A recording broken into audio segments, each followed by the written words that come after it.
Nepal cricket के जो fan हैं वो दुनिया के सबसे क्रेजी क्रिकेट फैन हैं। ये इसलिए कह रहा हूं क्योंकि नेपाल का जब कोई मैच होता है तो फैंस पेड़ों की डालों पर चढ़कर उसे पकड़कर मैच देखते हैं। मतलब हमने पागलपन बहुत देखा है, जुनून बहुत देखा है इंडिया में, पाकिस्तान में, साउथ अफ्रीका में, इंग्लैंड में, लेकिन वो डिसेंसी वाला होता है कि मतलब सुरक्षित सही तरीके से।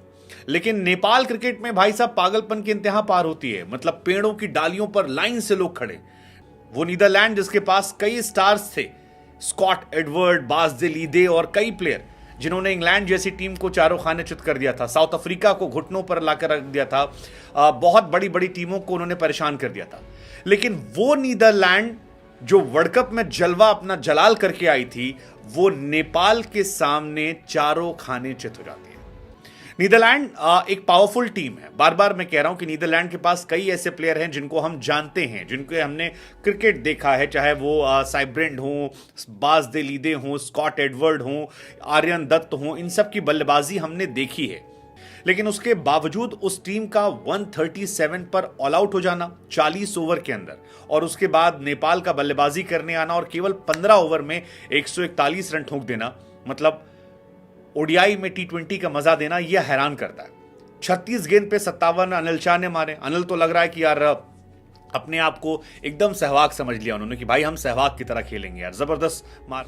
इसके बाद आसिफ की बात कर लीजिए, 45 बॉल पे 54 रन, वनडे के हिसाब से 120 का स्ट्राइक रेट सुपर्ब होता है।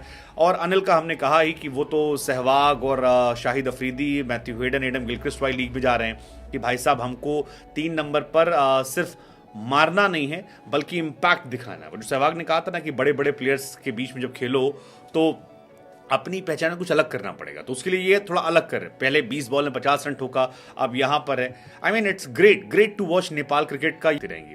तो जय हिंद, जय भारत और जय नेपाल। इसे कहते हैं धो देना। नेपाली सूरमाओं ने आज नीदरलैंड को पूरी तरह धो डाला। एक बार फिर शाह ने दिखाई दबंगई तो शेख ने भी दिखा दिया भौकाल। भुरतेल बल्लेबाजी में गए चूक, लेकिन गेंदबाजी में मचा दिया बवाल। नामीबिया से मिली हार के बाद नेपाल ने सबक सीखा। नेपाल के गेंदबाजों ने नीदरलैंड के दिग्गज बल्लेबाजों को चारों खाने चित। लेकिन जहां नेपाल का शहंशाह हो और नेपाली शेख हो, वहां भला दबदबा किसी और का कैसे कायम हो सकता है। कुशल भुरतेल और आसिफ शेख ने पारी की शुरुआत की। 11 गेंदों में आतिशी 28 रन, जिसमें 2 चौके और 3 गगनचुंबी छक्के शामिल हैं, बनाकर कुशल भुरतेल तो आउट हो गए। लेकिन उसके बाद मैदान में आई नेपाली सुनामी। अनिल शाह के मैदान में आते ही आसिफ शेख और शाह ने मिलकर तबाही मचा दी। अनिल शाह ने नीदरलैंड की गेंदबाजी का विध्वंस कर दिया। सिर्फ 36 गेंदों में 57 रन की धुआंधार पारी खेलकर नेपाल को मैच जितवा। सही बताऊं, आज बूर्थल की पारी को देखकर ना यार बस एक ही चीज दिमाग में आ रही थी कि वीर गोरखा अगर सही तरीके से क्रिकेटिंग वर्ल्ड में अपने आप को रिप्रेजेंट कर गए तो वो गोरखाओं में जो एक वो ताकत नहीं होती कि भाई हार नहीं मानेंगे, वो एटीट्यूड जब मैदान पर दिखना शुरू होगा ना भाई, तब जो मजा आएगा ना उसका तो कोई मैच ही नहीं है। बस करना इतना है कि जो चीज अभी कर रहे हो उसी चीज को कंटिन्यूअसली अच्छा करते रहो।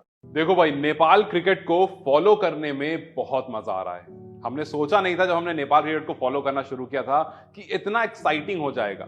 आज नेपाल ने नीदरलैंड्स को हराया, उसी नीदरलैंड को जो अभी वर्ल्ड कप में कमाल करके गए हैं। वही नीदरलैंड जिन्होंने वर्ल्ड कप क्वालिफायर के लिए वेस्ट इंडीज को हराया था, वही नीदरलैंड जिन्होंने साउथ अफ्रीका को वर्ल्ड कप में हराया, वही नीदरलैंड जिसने बांग्लादेश को भी इस वर्ल्ड कप में हराया। और नेपाल एशियन गेम्स से कमाल कर रहा है, एशियन गेम्स में कमाल कर रहा है। एशिया कप में हमने देखा था, हालांकि एशिया कप में भले ही पाकिस्तान और इंडिया के सामने हार का सामना करना पड़ा था, लेकिन उनके कप्तान काफी कॉन्फिडेंट थे। रोहित ने काफी कॉन्फिडेंटली कहा था कि देखिए, मुझे पता है कि इंडिया एक बड़ी टीम है, पाकिस्तान एक बड़ी टीम है, लेकिन हम हारने के लिए नहीं आए। हम यहाँ इसलिए खेल रहे हैं ताकि हम बता सके कि हमारे पास भी 11 खिलाड़ी हैं, आपके पास भी 11 खिलाड़ी हैं, और हम पूरा दमखम दिखाएंगे और जीतने के लिए खेलेंगे।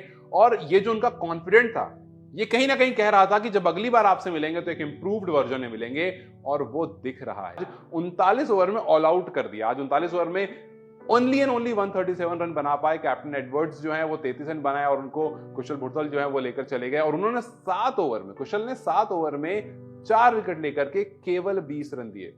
कुछ 2-2.25 की इकोनॉमी से अगर आप बॉलिंग करते हो, नीदरलैंड एक अच्छी टीम अपनी शैली में, और वहां पर उनको आप हरा देते हो 9 विकेट से, इट मींस कि आप काफी अच्छी परफॉर्मेंस दे रहे हो। पिछली मैच में हार जरूर गए थे वो, लेकिन उसके बाद ये कमबैक बहुत स्ट्रांग था। आसिफ शेख और उनके साथ साथ अनिल कुमार दोनों की हाफ सेंचुरी आती है, वो तो उस टीम में हमें देखने को मिलेगी। उसके लिए भी काफी एक्साइटेड है। चलिए देखते हैं कि नेपाल यहां से किस तरह से आगे बढ़ता है, वन ऑफ टूर्नामेंट्स जो हो रहे हैं उससे कैसे आगे बढ़ता है, और किस तरह से अपनी टीम को लेकर के T20 वर्ल्ड कप के लिए तैयार होता है। क्या आप नेपाली क्रिकेट को फॉलो कर रहे हैं? अगर आप नहीं कर रहे हैं तो मैं बोलूंगा कि आप फॉलो करो, और अगर आप नेपाल से हैं, कीप सपोर्टिंग।